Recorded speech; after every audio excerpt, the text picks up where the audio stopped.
Welcome to Idea to IPO. Hello, my name is Jennifer.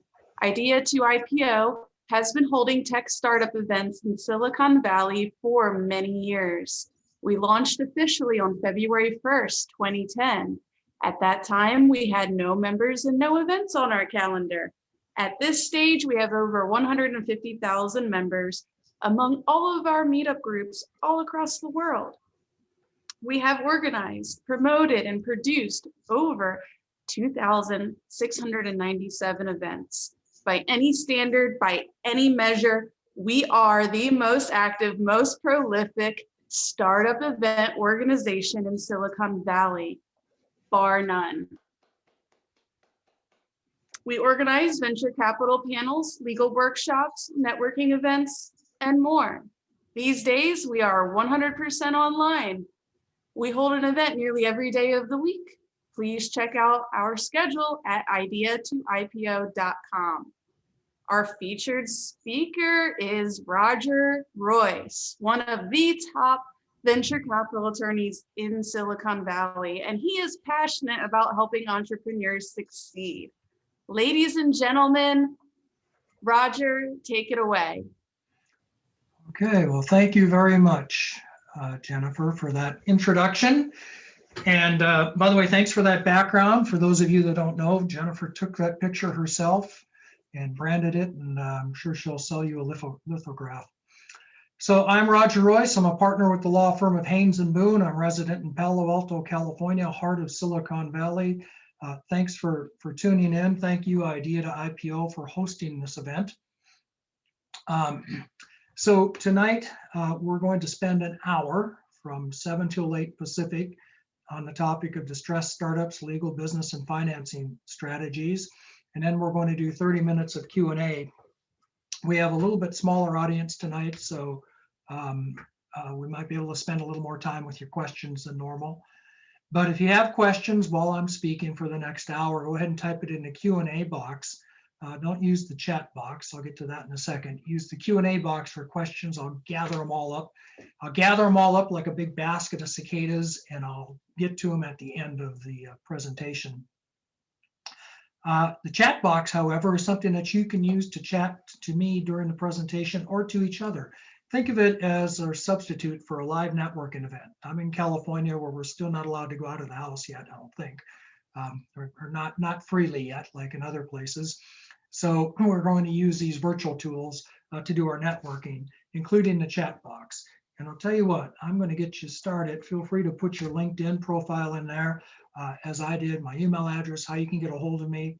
You'll notice I also put my YouTube page, where we're going to keep a recording of this presentation, plus about the last 100 of these that I did, stored, and you can visit them later. So subscribe to my YouTube channel. God, I hope I posted my YouTube channel. If I didn't, I'll put it up later. Oh, you know what, I didn't. All right. I'll put it up later before we're finished, because I really would like you to subscribe so you can see all of the great content that we've come up with over the last year. We've been doing this virtually for a little more than a year now, a year ago last March. And you might remember a year ago at this time, I had long hair. We called it COVID hair. Now I've got long hair again, and it's because it's 2021, and we're just so busy these days that it's hard to get out of my house. So, and that kind of leads in well to the topic, which is distressed startups, legal, business, and financing strategies. Okay, what other agenda items do I have? I have a poll that I would like to take before we get started, like we usually do. First of all, I'd like to know who is in the audience today. Are you a startup entrepreneur? Are you an established company? Are you an investor, a service provider, an academic, government, press, media? Usually for something like this, we would get mostly startup entrepreneurs. Looks like we got a good mix here, about half entrepreneurs and about half, 60%, 65% entrepreneurs, and more service providers than normal. That's all right. Don't blame you for being here. I'm a little curious as to what I'm going to say myself. All right, so about 50% startup entrepreneurs, investors. We've got investors here. We have service providers and established companies and even some students. Okay, let's go on to our second poll, which is where are you from? We're coming to you at 7 p.m. Pacific time in California. We're going to be experimenting with mixing it up. I did one of these at 9 a.m. this morning. We got a really good audience from a different part of the world. Most of you are from Silicon Valley. The rest of you seem to be from other North America. Some of you from Asia. Wow, Western Europe. Some people are staying up late for this. Holy cow. South Pacific. All right, awesome. So where else? Looks like it's almost half Silicon Valley. That's a little more than usual, I think. And about a third North America, which is, okay, largely a US audience, I guess. 12% Asia, 6% Western Europe, and then some South Pacific. But we've got 80% North America. That's good because I'm going to talk a lot about US law, which might not be all that interesting if you're in the South Pacific, but it may be interesting just for general knowledge.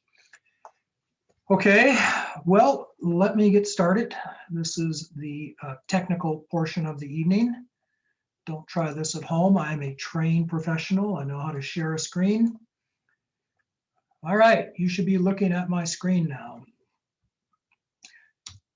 First of all, this is not legal advice. It might sound like it, but it's not. So nothing here is particular to your exact situation because you get different facts, you get different results.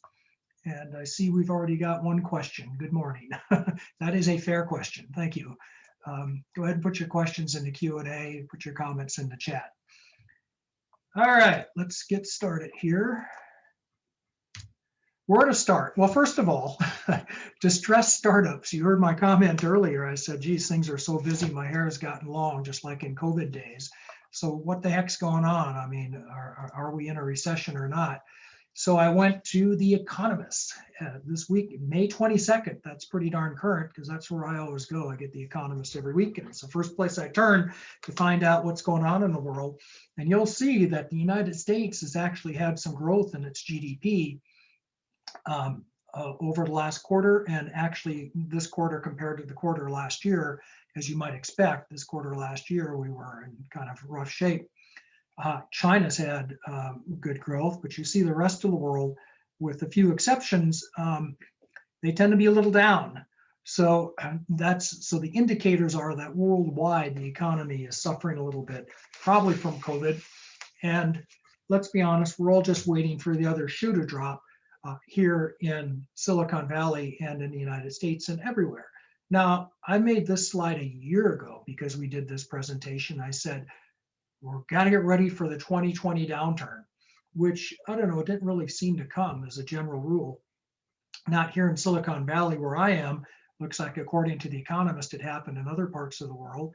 But it was really instructive, I think, to go back to the last time we had a major downturn because I still think it's coming. And I'm going to tell you why in a minute. Well, I'll tell you why right now. I did a webinar the other day, interviewed a very famous Silicon Valley venture capitalist.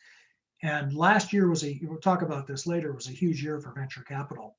And I asked him, I said, how can that be? How can there be so much money going into the market right now, given how uncertain things are? And he said, well, take a look around. I said, the stock market, everybody knows it's overheated.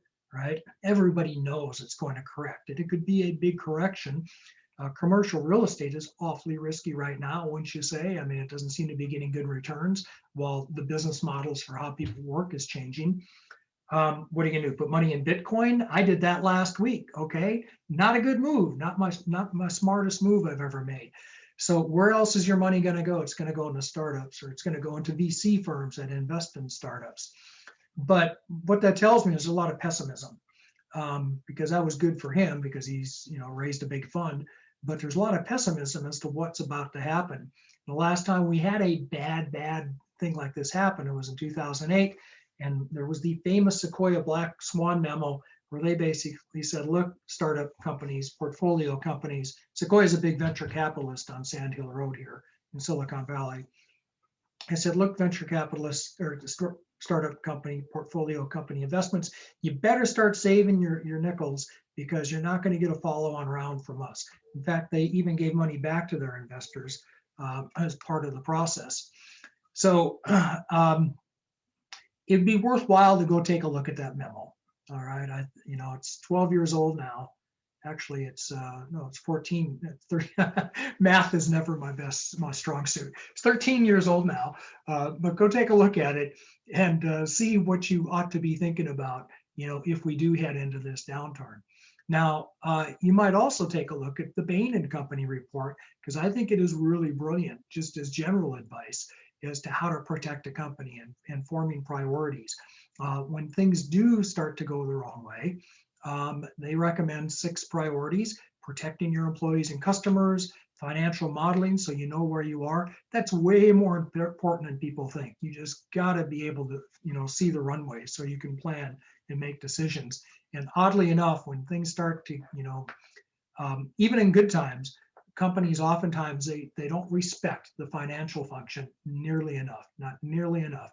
And my friends in the accounting and CFO business tell me that the very first sign of a company being in trouble is when they don't know where they are financially. Defending revenue, just do what you can to keep revenue, stabilizing operations, reducing costs.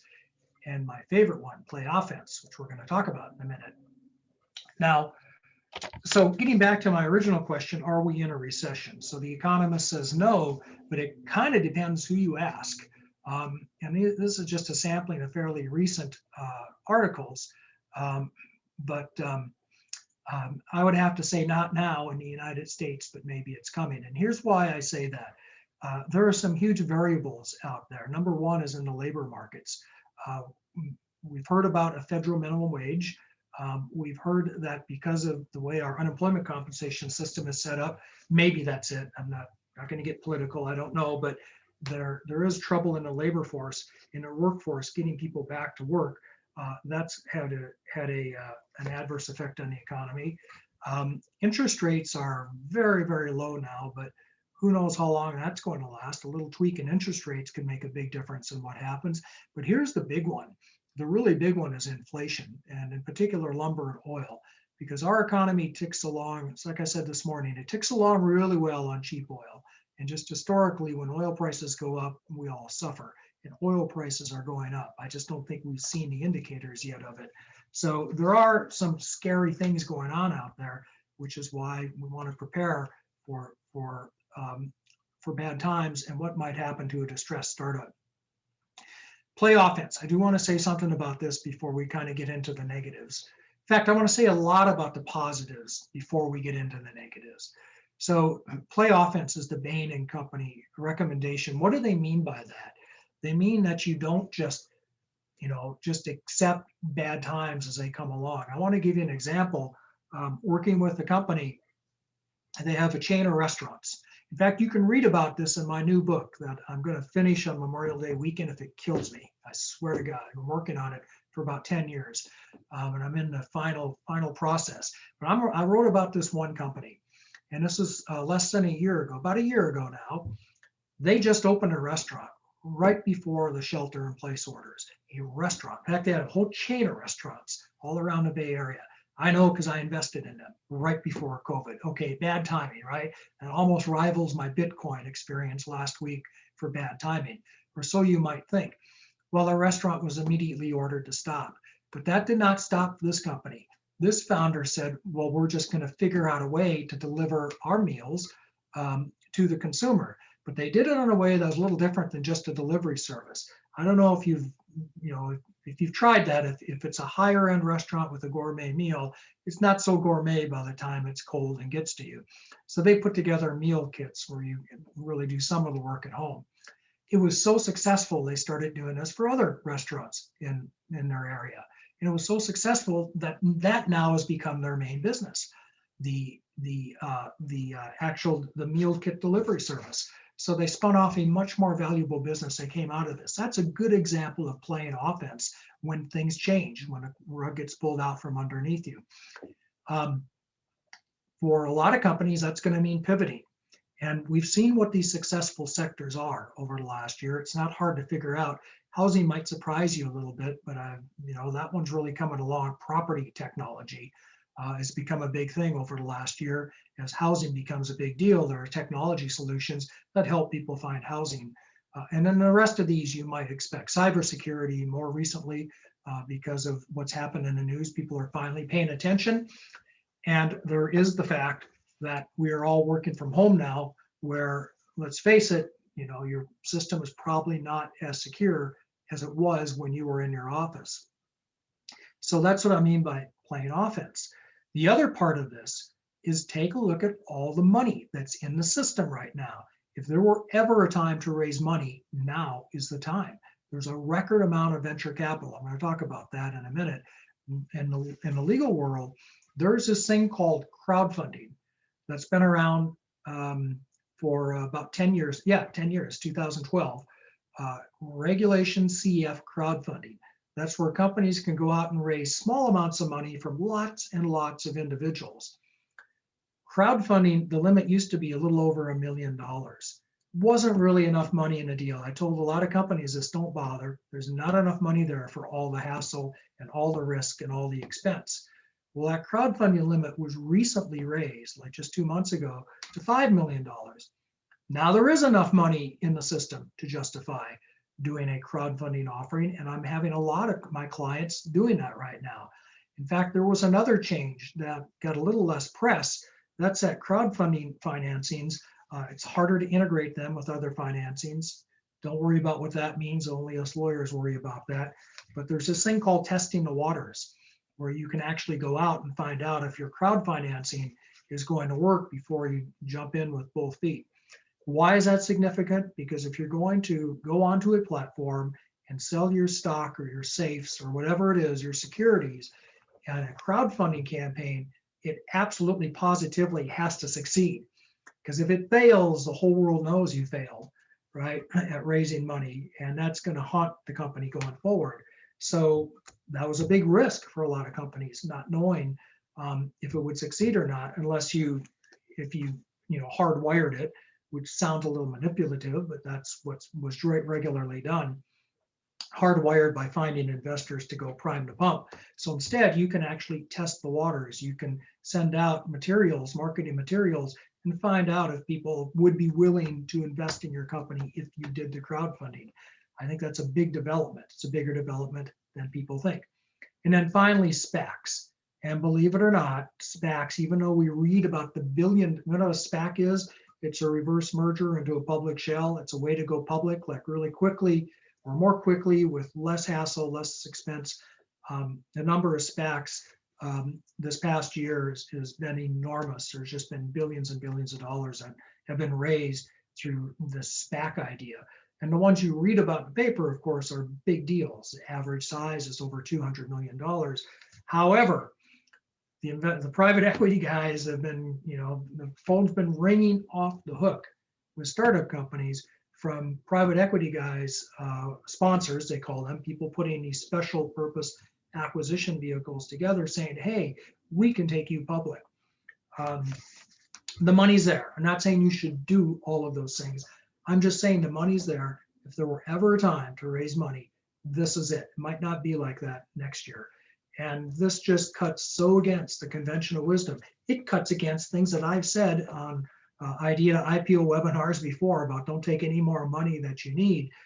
Now might be a time, if you're ever going to take more money that you need, that you might want to think about that, because it might not be this available once the other shoe drops. And finally, M&A activity. Might not be a bad time to sell. That's, just say it. Might not be a bad time to sell. Capital gains rates are possibly going to go up. The corporate rate will almost certainly go up.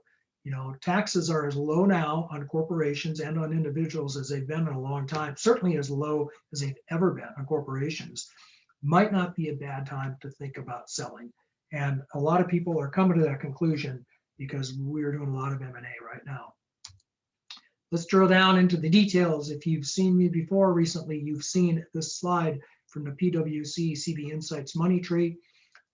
You can see last year, $130 billion in venture capital investment in companies, a new record. It's a lot of money. Well, look at this year. We're already halfway there just at the end of the first quarter. Okay, like I say, tremendous amount of venture capital. Now, I did say the title of this is Distressed Startups, and here we are. We're already, how many minutes are we into this? We're already 14 minutes into this, 25 minutes into the hour, and I haven't even talked about distressed startups yet. So let's suppose you are going to, do a financing, but your company is not doing so well, or you've already done a financing and you need to raise new money. So here are distressed startup terms, financing terms to think about. When you take your Series A, when you took your first Series A round, you'll notice that there was a voluntary conversion of the preferred stock into common, where a majority of the preferred stock could take a vote and they could elect by majority to convert all of the preferred stock into common stock. And that's sometimes negotiated if you've got different series of preferred, but that's the general idea. Well, why in the world would they ever do that? Why would a preferred stockholder agree to convert their preferred stock, which gets preferences and gets all this stuff? Why would they convert that into common? Actually, all this stuff is preferences. That's what it gets, liquidation preferences, and then all the contractual rights they negotiate. But why would they convert to common? By the way, if anybody wants to make this interactive, just chat me whenever I ask a question. I'll figure out how to look at that. Well, I'll tell you why they would convert to common, because the company might be troubled and you might not be able, there might be more preferences, meaning that's the money the preferred stockholder gets first before the common stockholders get anything. The preferences might exceed the value, and that might be really hard for the company to do anything. First of all, management has no incentive to work. They're just working so they can pay the preferred, because they're never going to sell the company for enough to pay them. And it might be hard to get a later round because the later financiers realize that. So the preferred might get together and say, let's hit the reset button, okay? Reset this, tilt, as we used to say when there were pinball machines, and start all over. Force a conversion into common stock. And you're going to see that in a troubled company term sheet. So that's the optional conversion clause. And then there are some other vehicles. The pull-up, where somebody puts in some new money, they get to keep their prior preferences, but if they don't, they have to give up their preferences. We call this pay to play, and that requires an existing investor to invest in a later round in order to keep their rights that they got in the current round. And I'm talking to people about that a lot. It's not like it was 20 years ago when we had that in every deal along with redemption rights. But nevertheless, those are the kinds of things you're going to see in companies, and you're going to see those provisions triggered. That can be really significant, by the way. I just want to tell you, back when lawyers in Silicon Valley took stock for fees, for services, I remember I got some common stock in a company. They had I got some preferred stock in a company. They went through a down round. They invoked a pay-to-play provision. I did not participate. And then the company eventually got super valuable and went public, but I still lost money. I invested in it. They went public. I lost money. How does that make any sense? Pay-to-play. So we're going to see that again. And that generally applies to future rounds, but we see sometimes what they call eve of financing pay-to-play, where they just add it in the current financing. Okay, the full ratchet. So just at a high level, there's this concept of anti-dilution. In other words, if I buy stock in your company for $1, but boy, I'm kind of worried about the economy, and I know 18 months from now, you're going to be going out to the market to sell more stock. What if you sell it for 50 cents? Full ratchet means that my shares just basically double, right? Because I get the benefit of the lower purchase price in the later round. Okay, so that's full ratchet. You never see that. You never see that these days. What you see is much more watered down anti-dilution. that gives the early investor a little bit of advantage, but not what they call a full ratchet. You don't get the benefit of the later price, not the full benefit. You're going to see those sorts of terms in troubled startups, and they can be really, really ugly. I haven't told this story for a while, but I'll tell it now. I did work with a founder of a company who, long before she met me, went through an insider round where the company started to have some problems. The VCs that had invested early on, they put in place all of this stuff I just mentioned: pay to play, full ratchet. They had multiple preferences, liquidation preferences, all of this stuff. And then the economy returned, and the company, 10 years after she founded it, long after they kicked her out of the company, exited for $500 million. That's a pretty good exit, right? If you founded a company that eventually sold for $500 million, you'd probably feel pretty good about that, wouldn't you? Well, she did too, and she read about it in a paper. But when we went to the company and said, where's our share? They said, your share is zero. That's what your share is. You, the founders, got zero. The Series Seed stock has zero. The friends and family have zero. The Series A, the angels have zero. Everybody who ever trusted you and invested in your company gets zero. But us VCs who got in, and doubled down on this company when it was in rough shape, we're taking the entire $500 million. That's exactly what these provisions did. So you're going to see these terms if your company is distressed and you're raising money. And it's really super important, by the way, to model this out and understand what this is going to mean down the road.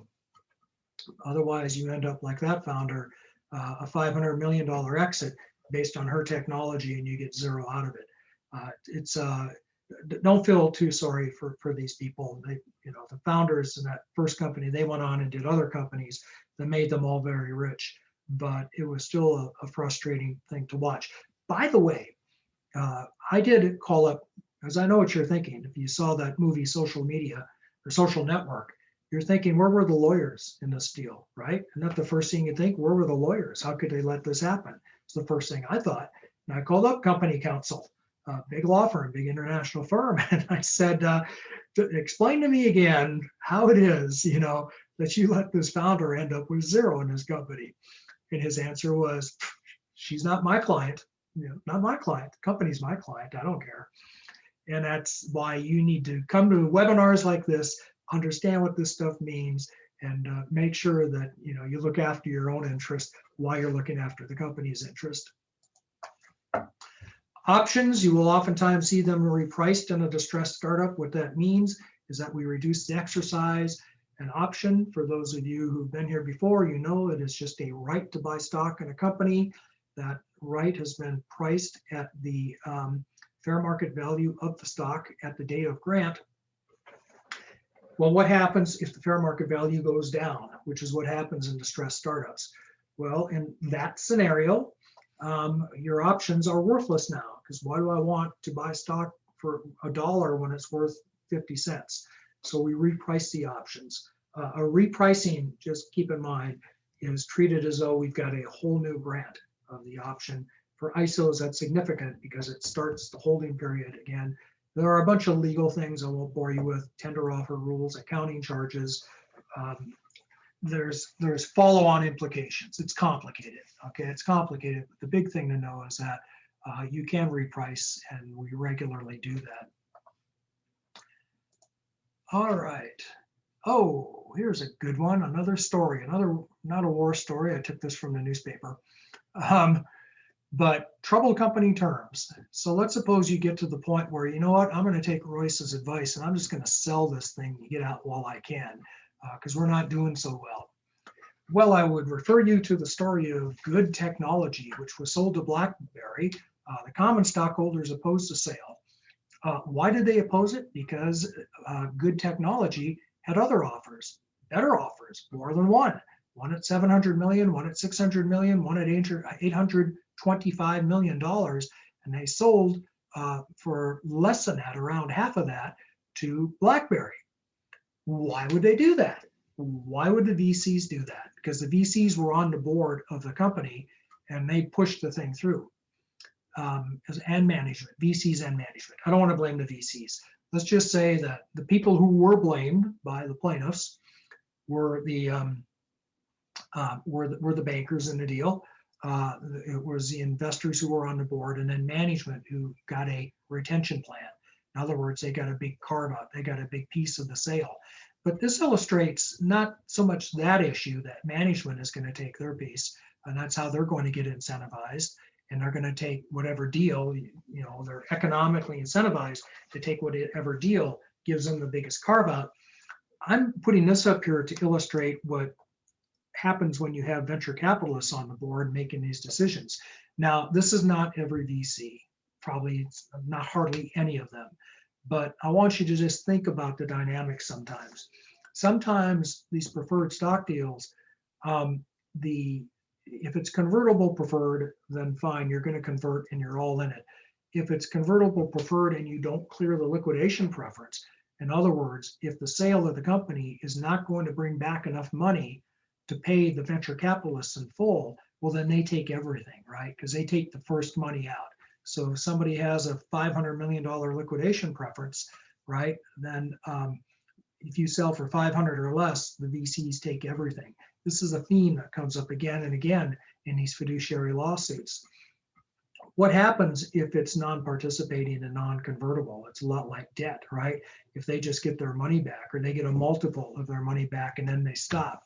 Well, at that point, now the incentives are all messed up, right? Because they have the investors would have no incentive to maximize the value because they're capped on their participation. Instead, they might be incentivized to, I don't know, repay a favor and use your company as currency. I am not saying that's what happened here. Just keep in mind, I'm not saying that because I'm sure it did not. I'm just saying you need to be aware of everybody's motivations because otherwise, because a lot of times with complex cap tables, you really have to spend a lot of time doing game theory and figuring out what the other guy is thinking. Low valuations, a couple of other things you might think about in insider rounds. You see penny warrants, in case you hear the term. I haven't seen that in many years, but a warrant is a right to buy stock. A penny warrant means you can buy it for almost nothing. You see penny warrants in troubled companies.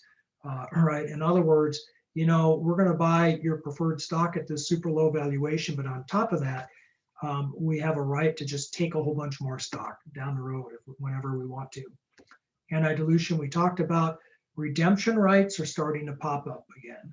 And a redemption right is exactly that. It gives the investor the right to force the company to redeem their shares, to buy their shares back. So if they don't like the way things are going, they give a notice to the company and the company has to cash them out. Does that sound crazy? Like I say, I just did a webinar yesterday with a very well-known famous Silicon Valley venture capitalist who said that he had actually exercised his redemption rights and took millions of dollars, 4 times the money he put in, he said was the right, instead of staying with the company. And it was one of the big well-known companies that you would know if I said, but I'm not going to because he'd probably get mad at me. And I do not want any VCs mad at me. Okay, let's move on to M&A. M&A has been strong, as you can see. These are numbers from PitchBook. This is all across the sector, big deals, small deals. I tend to work with startups. My deals tend to be a little smaller, maybe in a few hundred, 100 million or less range, sometimes a little more than that. But this is all of them. I can tell you that anecdotally, at the lower middle market, things are extremely busy. There's just a lot of activity because there's so much money out there in the market. Europe, you can see things are very strong according to PitchBook as well. There's 2020, there's 2021. You don't see much. It doesn't look like there's been much of a recession when it comes to VC, especially when you look at estimated deal value. North America, little bit of a drop in 2020, but came roaring back strong at the end of the year. Q1 2021 is strong. So do you believe me? Do you believe me that there's a lot of M&A activity out there now? And like I say, now might be a good time. If you are thinking about doing an exit, I kind of put them into 2 categories, successful exits and unsuccessful exits. If you're going to do a successful exit, a couple things to think about. Number one is the company, like almost every company I know, has a paycheck protection loan, a PPP loan from the SBA, federal government. That loan, no doubt, has an anti-assignment clause. It means that it's a default under the loan if the company is sold, if it changes ownership. So usually these things get paid off at close, or you get the lender to agree to the extension. Good luck with that. The second big issue is the earned income tax credit. A buyer might have claimed an earned income tax credit. They might buy a seller that has a PPP loan that was forgiven. That could impact their ability to take that tax credit. And it could impact them by a disproportionate amount. So buyers need to be super careful about this, and you as sellers need to know you have that issue. Tax rates and timing, we touched on this. We're in a low tax environment right now. How much longer that lasts is anybody's guess. I mean, there's a $2 trillion proposal sitting in Congress right now. I heard just every day, I hear on the news, senators and congressmen debating this federal bailout package. Someone's got to pay for that. Someone's got to pay for that. That's going to happen in tax rates. What that means for you is you need to think about timing. So here's something you've never heard anyplace else, and you're not going to hear anyplace else when it comes to tax rates. Nobody's thought this through this far. But here in Silicon Valley, we've got this huge gimme, this huge giveaway. It is so big that if the rest of the world were able to figure this out, I can tell you, if congressmen were smart enough to understand tax, this would go away in a heartbeat. We've got qualified small business stock. It means that you form a company, you take stock in a company, then you sell some stock to an investor, and that company is a startup, so it's worth less than $50 million. That you hang on to that stock for 5 years, you sell the stock, you exclude up to $10 million of gain. You exclude $10 million of gain. You pay no tax, no federal tax on $10 million worth of gain on that sale. That is QSBS. That might go away. No one's talking about that yet, except me. So don't let any congressman listen to me. But that might go away because that is a huge gimme, and it benefits exactly the demographic that is under attack by our tax system right now. The people that Elizabeth Warren wants to raise taxes on are the people who benefit from this the most. So I say Liz Warren because she just introduced legislation this week giving the IRS more money to go after wealthy taxpayers, wealthy defined as making more than $1 million a year. So there is that sentiment in the Senate right now and in Congress. So this is one that might go away. Well, that's a big deal because that's going to make a big difference as to when you might want to sell your company.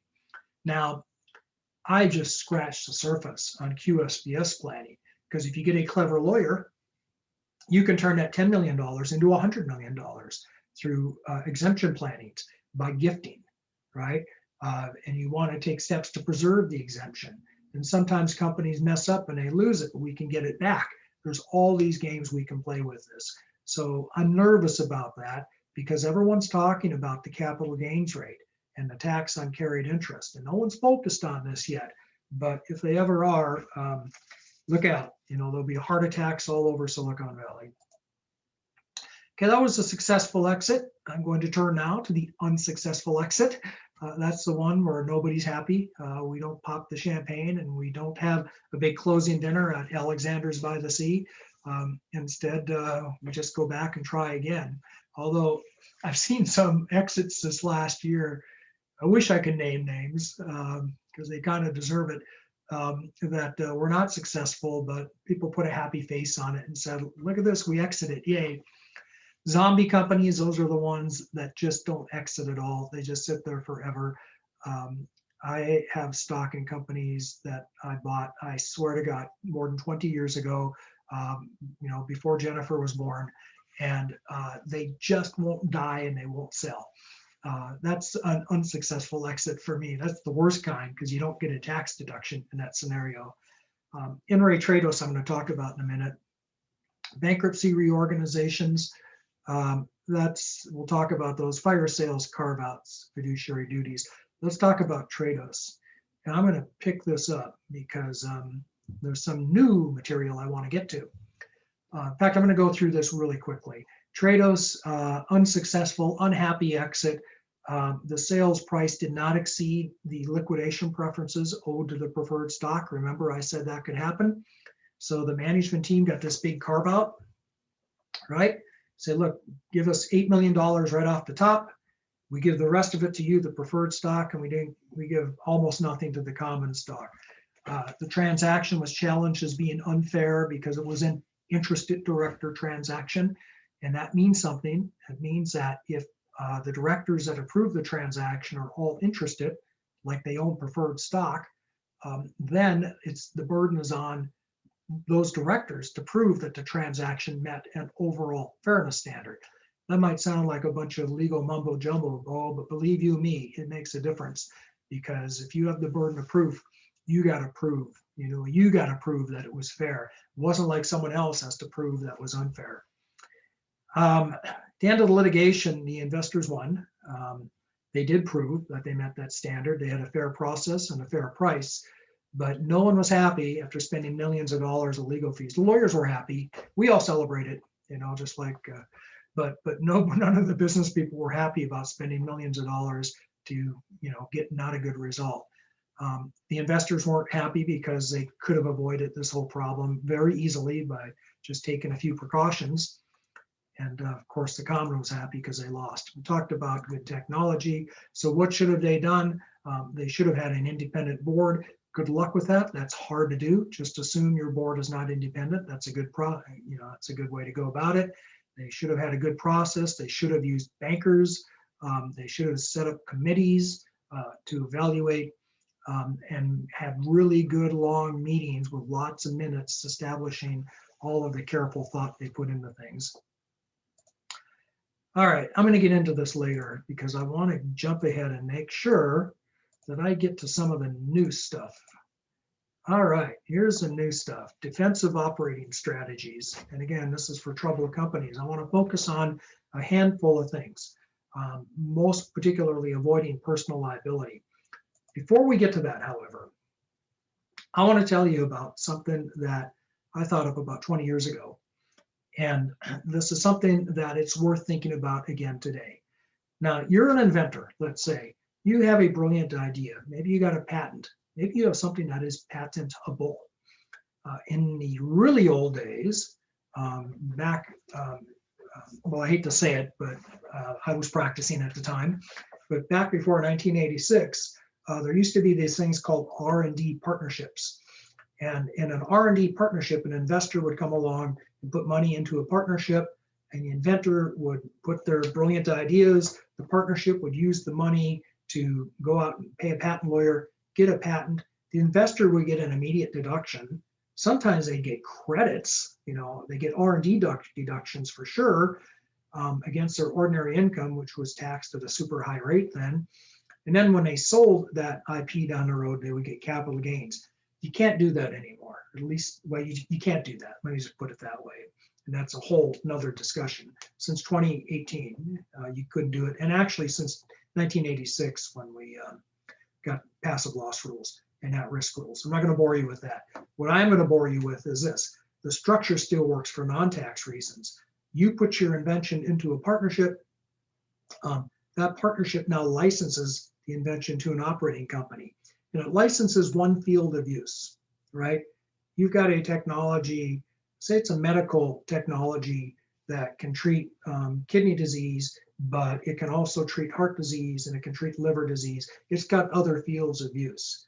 You don't know which one is going to be the winner, right? So you license each field of use, each separate corporation. And when the first one fails, because one of them is going to fail, it doesn't bring down the entire ship. It only brings down that one company. You still have that technology. You can license and try a different field. Now, if you think that's far-fetched, I would like to introduce you to some people that I have put that structure in place for, and they did exactly that, and they made millions and millions of dollars off of their technology even though the investors in companies 1, 2, and 3 lost millions and millions of dollars because they hit it on company 4. So it is a strategy. It is a play offense, but it's also a defensive strategy to protect your IP. Let me give you another one. And this is something else I'm talking more and more to people about. And I wish I had a nickel these days. Every time I heard a corporate lawyer from some other firm in New York City tell me, well, that's not how startups are done. Yeah, you're right. It's not how they're done. It's how they should be done. It's IP holding company structures, right? You put the intellectual property in those little boxes are all entities. The shareholders own stock in the corporation. One of them is you, one of them is an investor.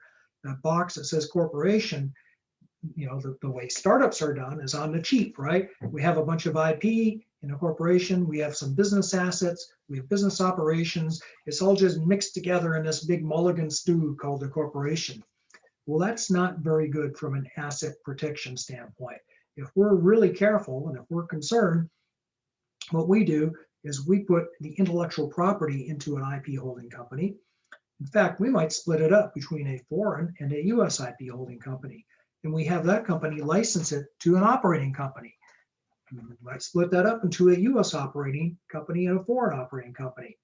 Can you see where I'm going with this? Can you see why I might want to do this? Why I have done this? Why I do this in risky businesses or businesses where we might think we might get an infringement claim?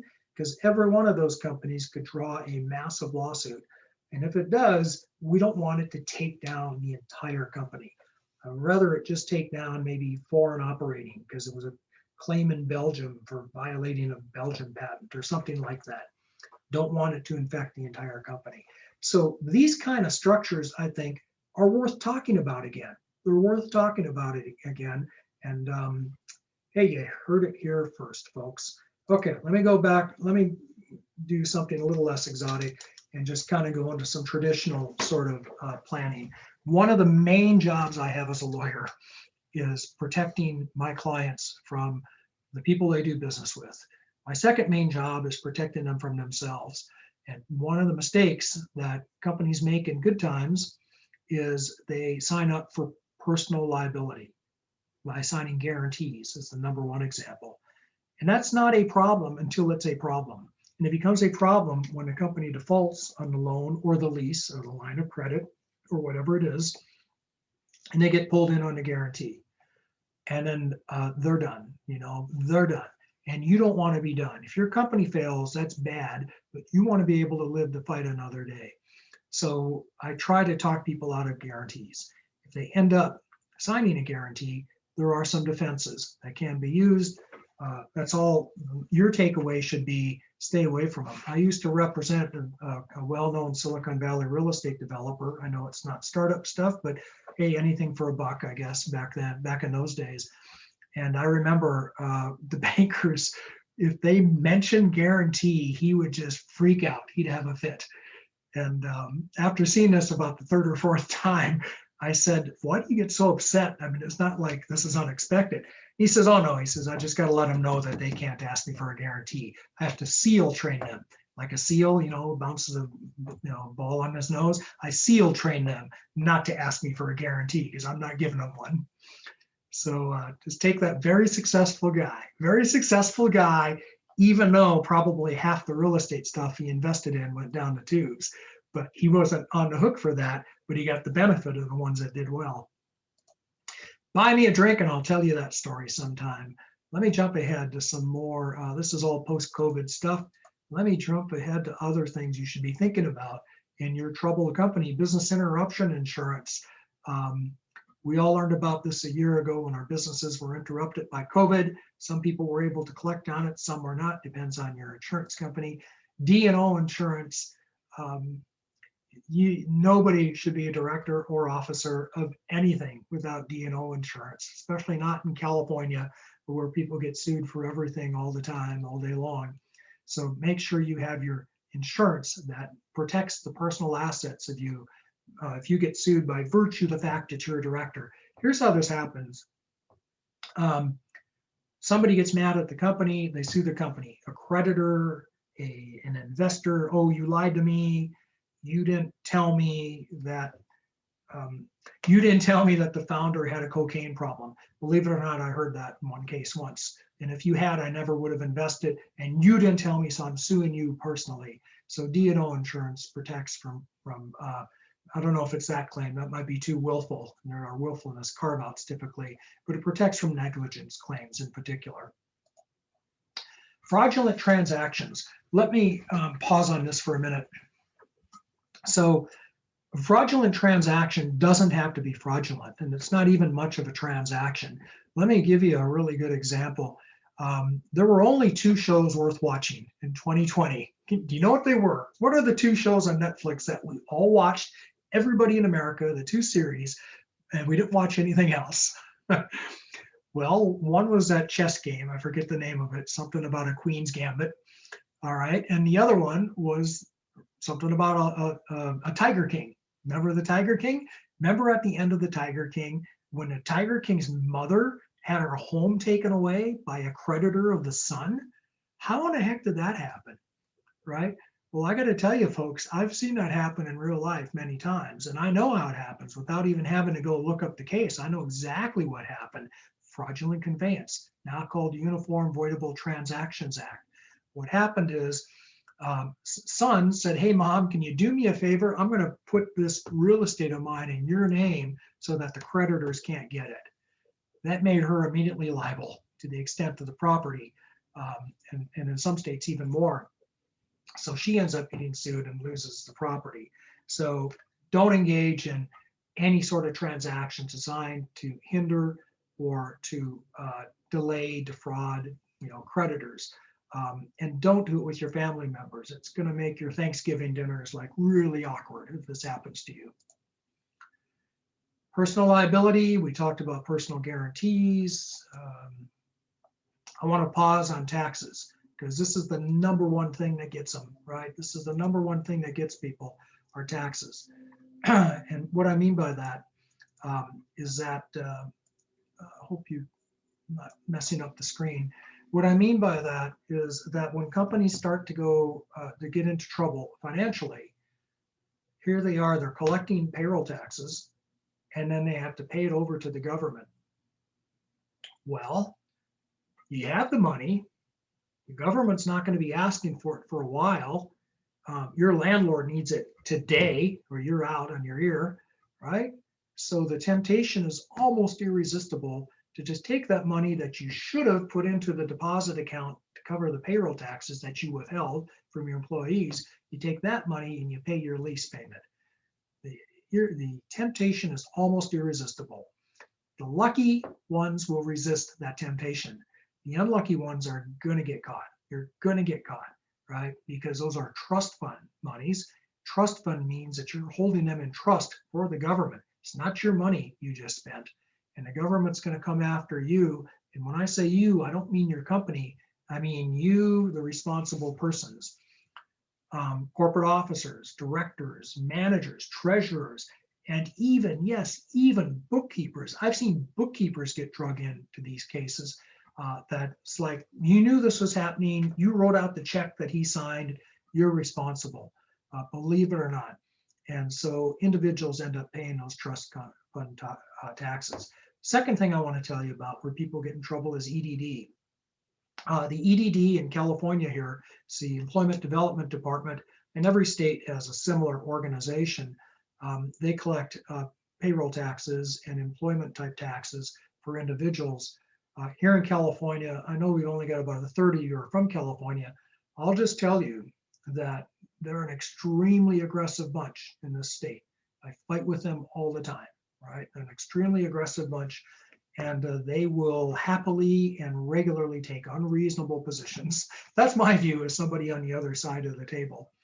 So be careful about employment taxes. It's the number one place companies get in trouble. Don't let it happen to you. You want to live to fight another day. And finally, federally, if you're not paying over employment taxes to the IRS, not just state, but IRS, just keep in mind that's a crime. That's a crime. And the last thing you want is to turn your startup into a criminal organization. Sales tax, you can have state liability for. Unemployment, you can have liability for. bad checks, credit cards. You probably guaranteed the company credit card. Don't think it's free money. By the way, people sometimes are surprised to find out that they agreed to be a co-obligor on a company credit card because that application is not that clear. Or maybe it is, they just didn't read it. You can get in trouble for improper distributions. That means that the company pays a dividend or a distribution when the company is insolvent. Here in California, we've got a really tough rule on that, requires you to do a mathematical calculation before the company can pay a distribution or even redeem stock. That means buy your stock back. You may, and if you got money from a company that's insolvent, be prepared to have to give it back to a bankruptcy trustee. Wages. This is probably number two. Number one is tax. Number two is wages. Here in California, we've got a new law here now that imposes liability on, again, responsible persons, we'll call it, but people who cause employees to be paid less than minimum wage. Well, most of the startups I work with, they don't pay minimum wage. I'll just be honest with you. They pay in stock or stuff like that. I tell them not to, they do it anyway. Well, just keep in mind, you have personal liability if you participate in that. If you're an officer, agent, or employee, and you pay that employee less than minimum wage. Now, before you say, yeah, but that's far-fetched, it's not. It's not at all. I see those cases all the time. ERISA, CERCLA, I don't want to spend a lot of time on this. I do want to pause on this one, fraudulent failure to pay. This just comes up more and more, and I never believe it when I see it, and I believe it less when plaintiffs win, but they do win. They say, look, you formed that company in order to shield yourself from liability, but you defrauded me, right? Because you told me the company was able to pay me, and it wasn't, and you knew that it wasn't. Therefore, you are personally liable. I have a lawyer friend of mine who collected legal fees from an individual that way once. That was a little harsh. Fraud. I want to talk about alter ego. Alter ego is the idea that, okay, you formed a company, but you didn't use a lawyer. You went on some sketchy website and you downloaded a bunch of forms. You signed half of them. And the ones you signed didn't really make sense the way you filled them out. So your company did not observe corporate formalities.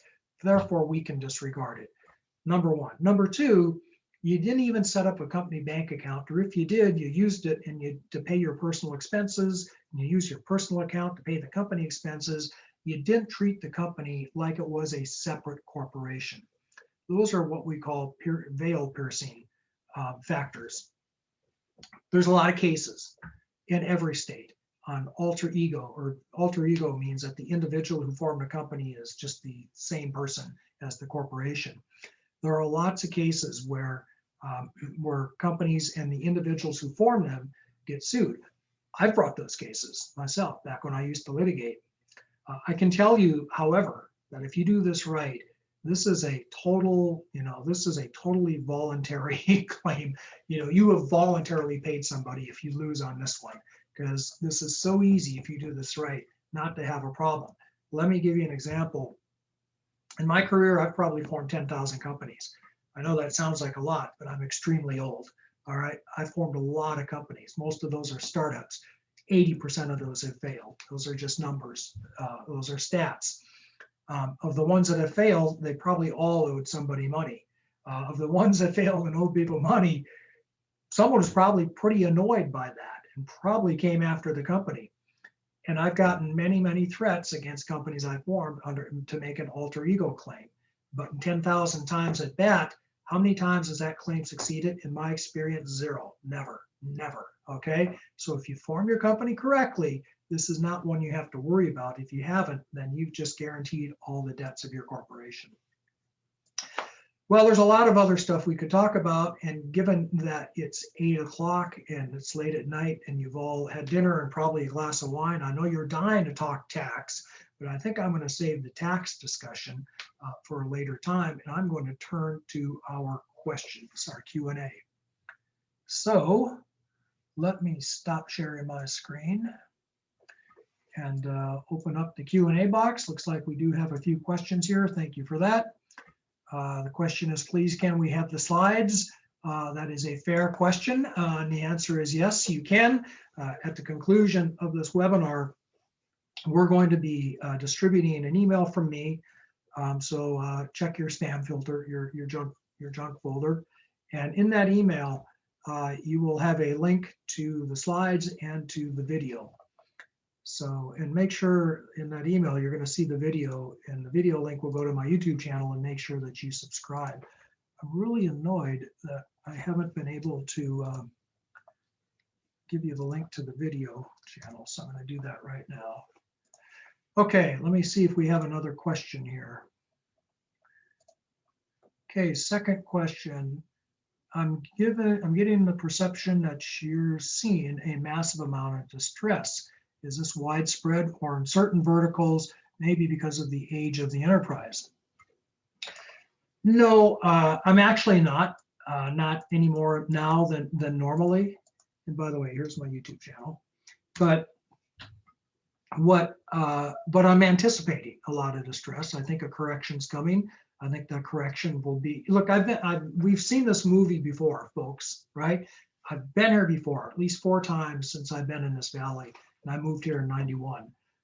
I've seen this happen where you get this huge run up. It's really frothy. You know, it's overpriced. Everybody walks around and says, geez, the market's really overpriced. Well, we buy Bitcoin, right? Knowing that it's overpriced.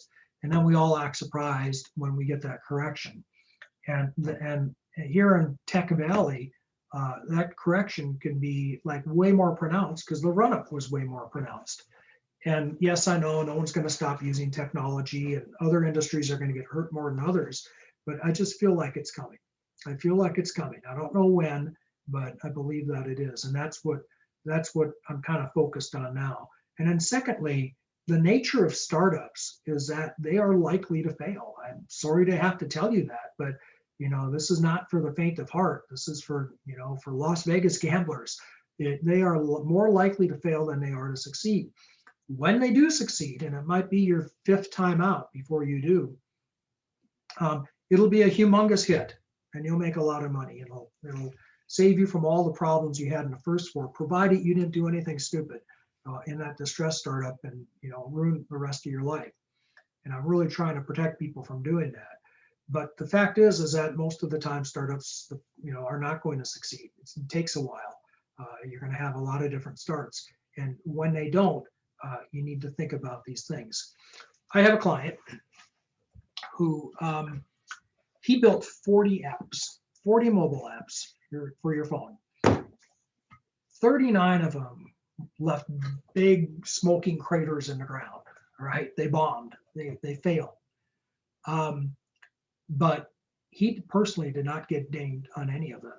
The 40th one turned into a humongous success. That company's a unicorn now, and he is a very wealthy man, right? That's how you do this game. That's how you play this game. You can't play startups like you can normal closely held businesses where you go all in and you mortgage your house and you borrow from your 401k and you've got this one thing.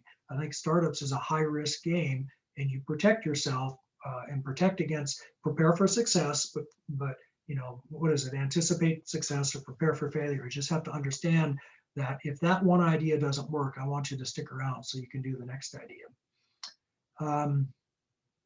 Can owners exist? I think you mean exit a zombie company, get a tax deduction. How do tax deductions work? Good questions. That's going to be the title of my next book, How Do Tax Deductions Work? So the way they work, actually, that is a good question. I had this come up just today. I'm representing a venture capital client that's got a zombie company, and they've been sitting there forever, and he wanted to sell his stock to the founder for $1, and the founder refused to buy it for $1. Go figure, he doesn't think it's worth $1 or $1 million worth of preferred stock. Why did he want to sell it for $1? Right? It's obviously for $1. God, I'd hold something for $1. He wants to sell it for $1 so he can trigger a loss, right? A capital loss that he can pass through to his investors, right? He has to sell it to do that. Now, if he doesn't, there are other ways to get a tax deduction in that scenario. There is a worthless security deduction, but you have to prove worthlessness. If the company goes bankrupt, that's an event of worthlessness. right? But it's sometimes hard to do. So what we're exploring now, and I've done this before, is that, look, no one's going to buy this stock, and we can't prove it's worthless because he might have given you 50 cents for it, and that's not nothing, so that's not worthless. So instead, how about we just abandon the asset? And that actually there is such a thing as an abandonment loss, and it can be claimed. So there are ways to skin that cat. It's tricky, right? You have to go through all the corporate steps to make sure you've got a good abandonment. But it's way easier just to find someone that's willing to give you $1 for the stock that's not related to you, by the way, because that won't work. Will the slide deck be sent after the Zoom meeting? Yes, it will. I will circulate an email with this. Here's what you're going to get. Where's my book at? Darn it. You're going to get a copy of my book, which I wish I could show you. But it looks like I gave my last copy away, except for the digital copy I'm going to send to you. You get a copy of my book, you get the slides, you get a link to the video, and a link to my YouTube channel, which I hope you all go to and subscribe to.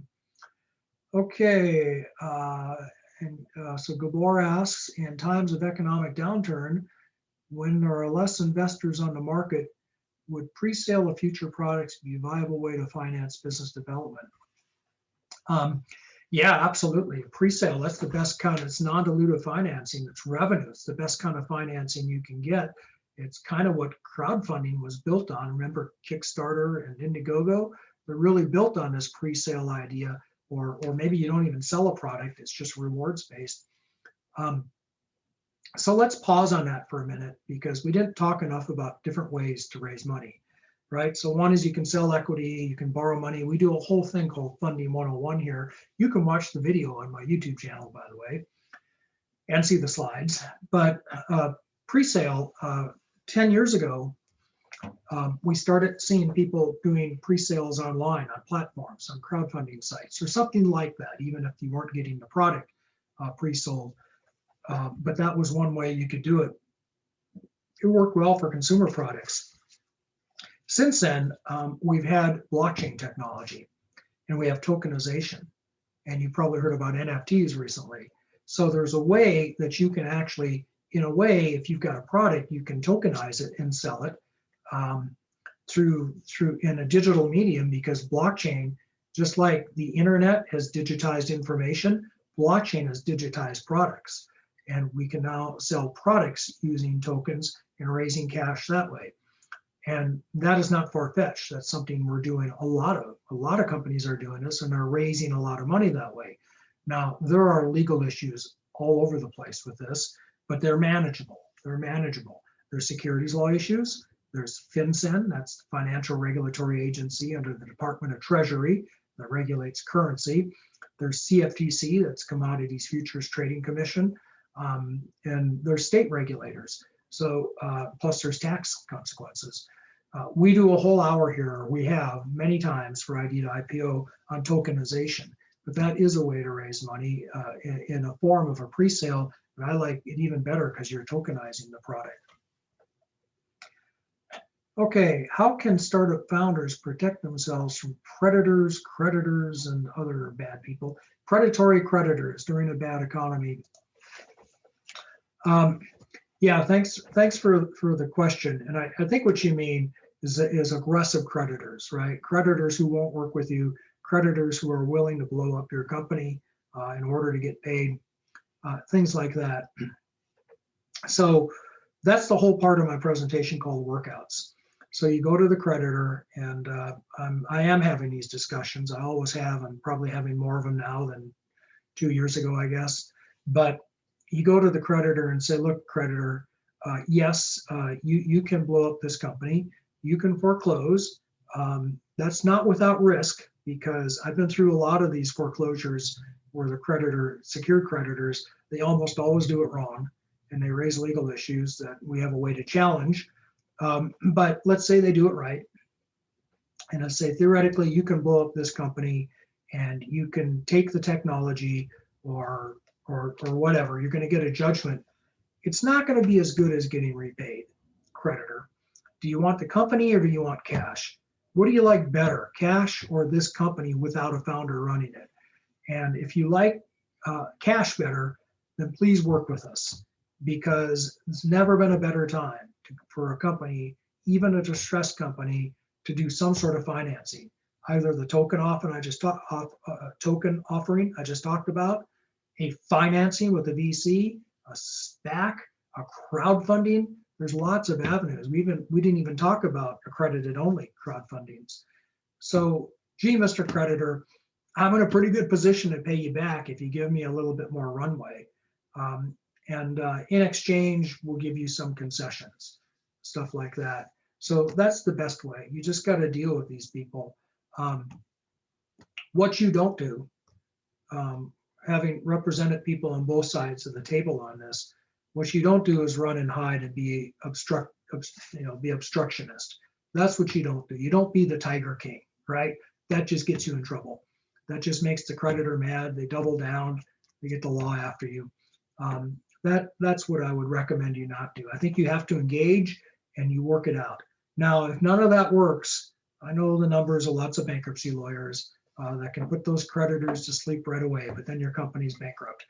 That's, by the way, that's not necessarily the end of the world. I had a client, I guess it's 20 years ago now, but we filed bankruptcy, and in the bankruptcy, we managed to, we came out of it, we managed to repay every creditor in full, including me, and have equity left over for the equity holders. So it worked out beautifully.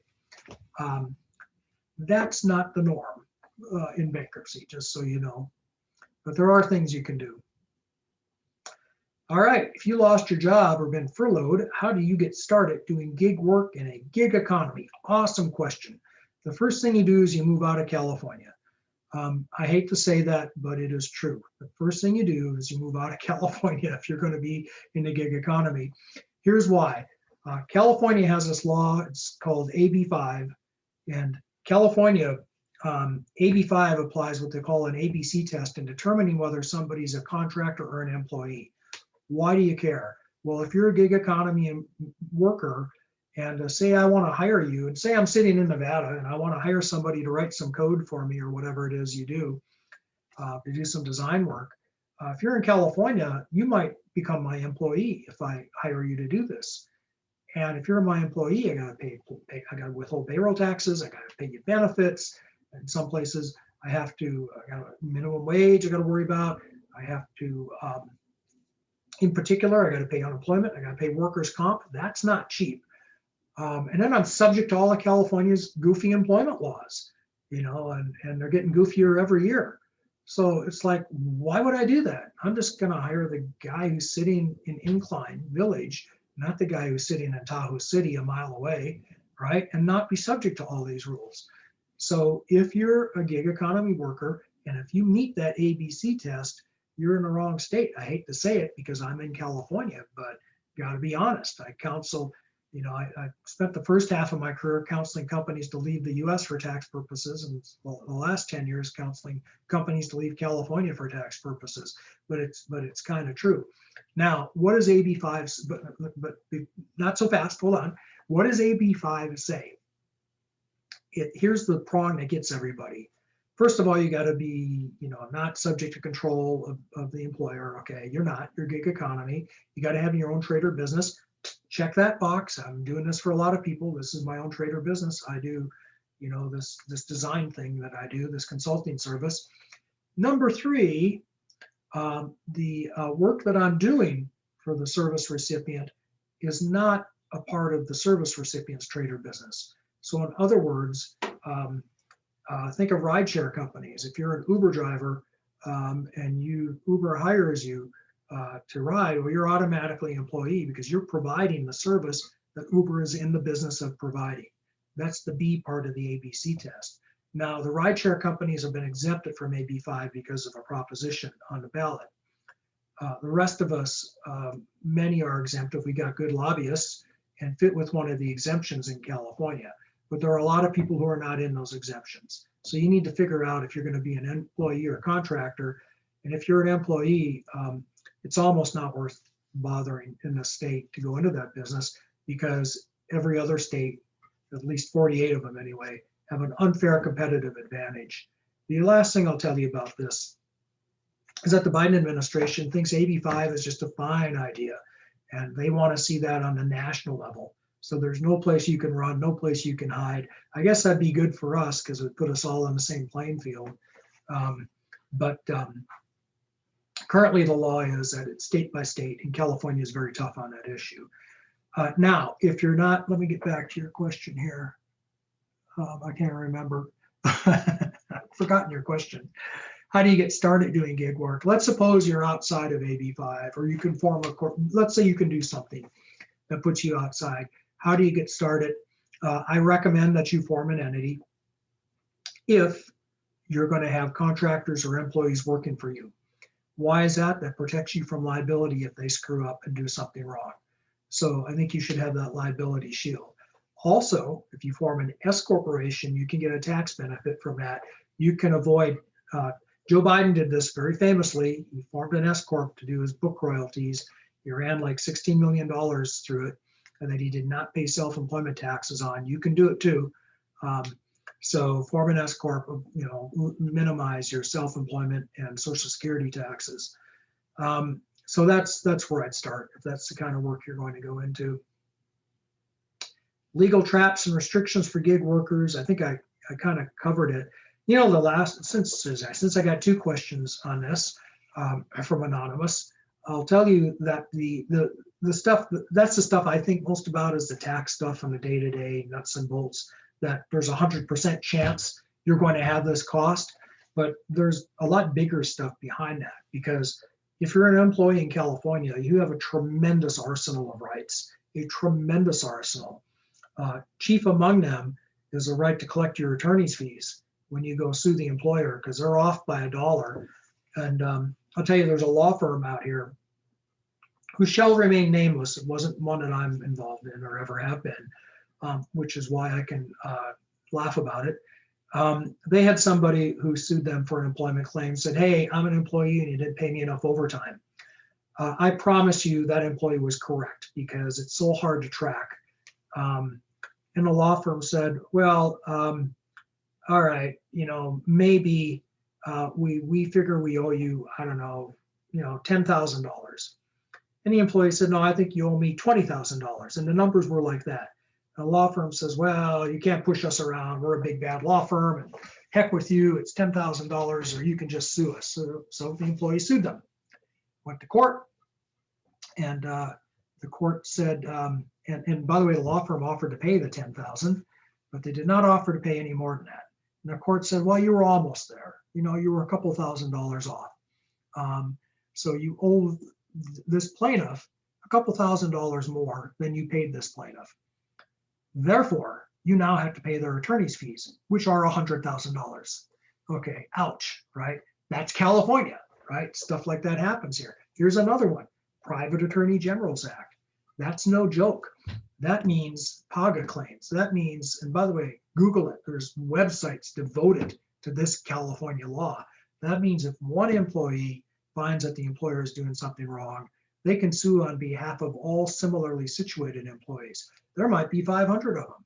That one person who you might have beat out of $10, they can sue on behalf of everybody you beat by making that same mistake. You didn't pay meal breaks. You didn't pay rest breaks, something like, you give rest breaks. That really encourages litigation. So this is a great state to be a litigator in, but not so great to do business in. Do you have an opinion on international investors versus domestic? Do you think overseas money looking to legal invest in the US more than previously? Well, money's money, I guess, as long as it's green. However, we have this thing now called CFIUS, and thank you for the question, because CFIUS is the Committee on Foreign Investment in US. It's, I won't bore you with all the details because I can't remember them all as to how exactly it works, but in the good old days, meaning 3 years ago, 4 years ago, CFIUS was mostly voluntary, and it applied to acquisitions and control of companies. Since then, we've gotten this thing called FIRMA, the foreign, I don't even remember what it stands for, but FIRMA expanded CFIUS so that more and more transactions require approvals. when foreigners invest in US companies and take controlling positions, and control is pretty broadly defined. Venture funds have a real problem with this when they take on foreign investors in their fund who want to be on the investment committee. So you draw scrutiny to the company by taking that foreign investment. It might be restricted, and it's a consideration. It's something to think about. You might have to clear the CFIUS rules before you can take that money. Assuming that you do, I'm not sure I have a real strong opinion otherwise. We do cross-border investments all the time. Just, comply with the law. By the way, this raises another issue nobody ever thinks about, and that is technology transfer. The export control laws for a technology company, they're a little more expansive than you might think.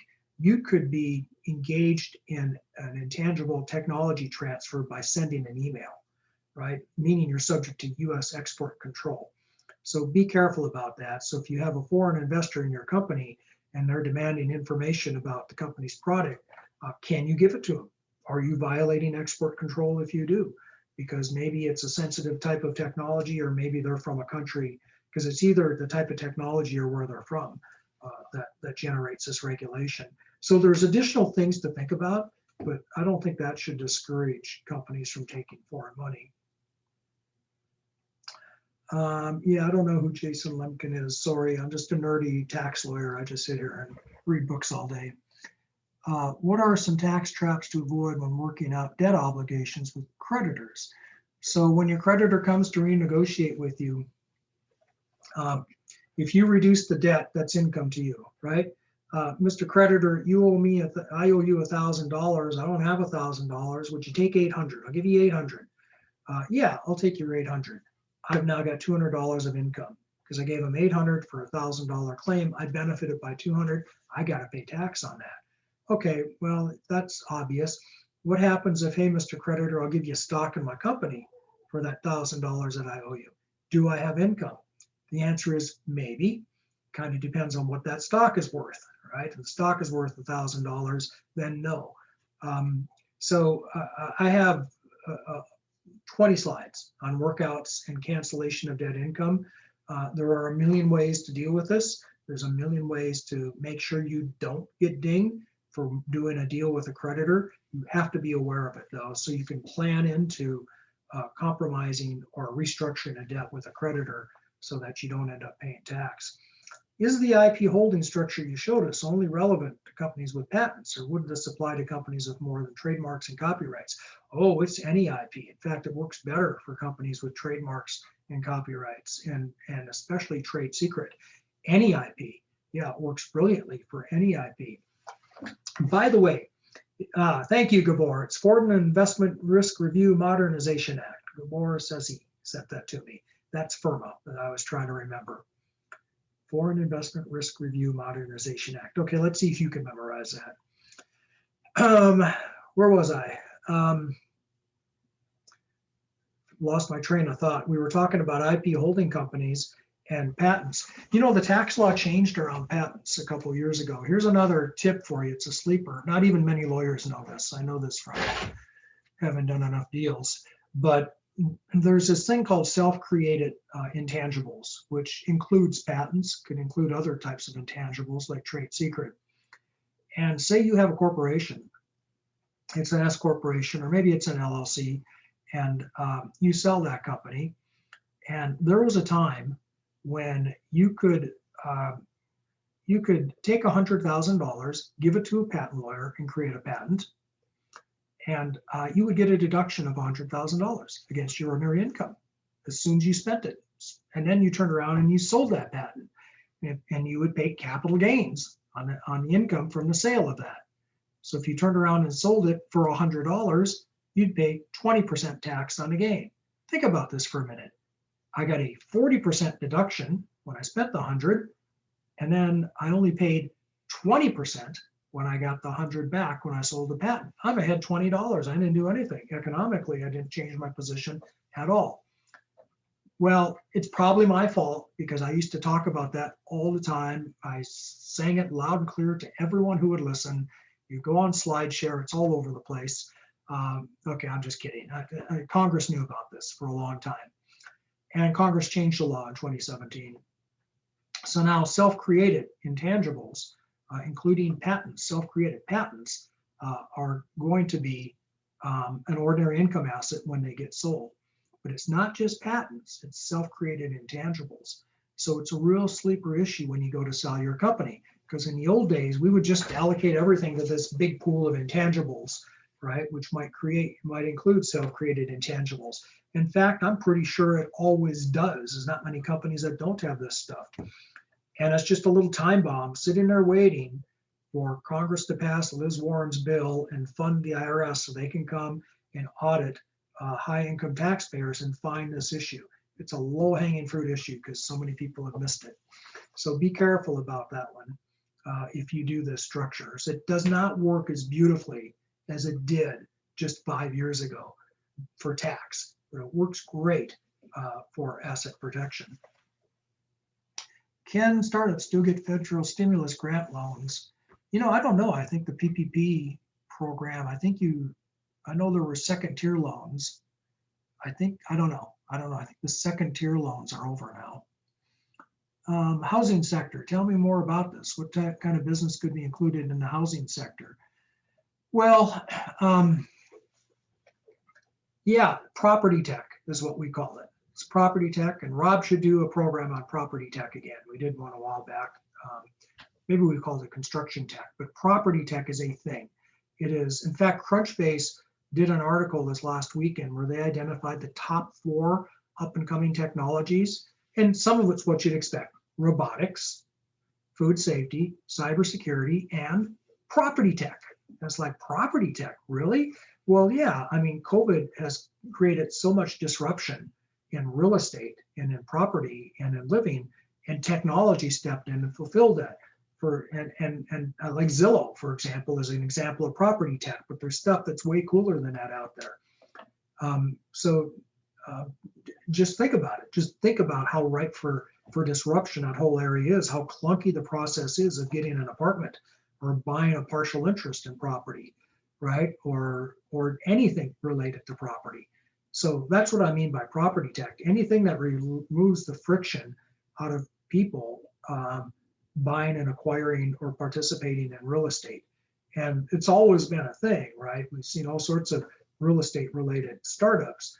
I mean, I've seen 100 of them. It's just that lately, I feel like the technology and kind of the world just kind of finally converged on something that sort of makes sense. Okay, last question, because it's after 8:30 and I got to go to bed. Aside from, it's not Thursday, so I got to go to bed early.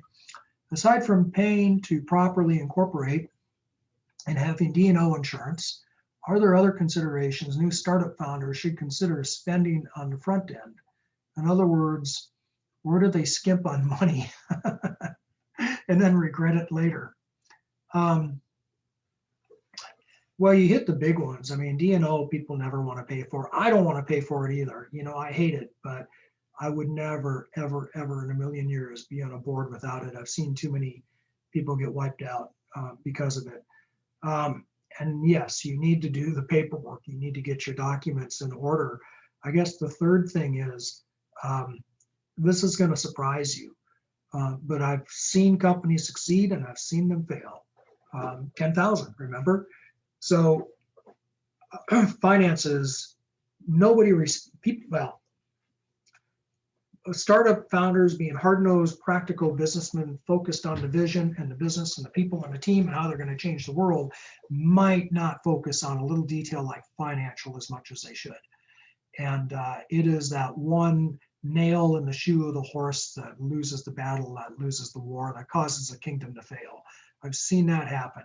And like I say, my friends in finance, they will tell you that's the first sign, that's the first red flag, is if a company doesn't know exactly where they are and where they're going to be at any given time, that's a sign there's something really, really wrong with that company. So that's one where I see. Now, I myself have said on this forum, your CFO should not be your first hire. Your first hire should be your CTO, right? And then you need your business people and your marketing, and you got to defend revenue, blah, blah. But as soon as you get some money in the bank, you need a system to account for it. because you need to know where you are so you can do cash flow management. I've run and operated, a business. My law firm was a business. I know how important that is. And once that gets away from you, it's not a good feeling if you don't know where you are. So I'd say that's the one that comes to mind. And then the second thing, actually, this is even more important. I kind of touched on it. Everybody wants to cut corners on employment costs, right?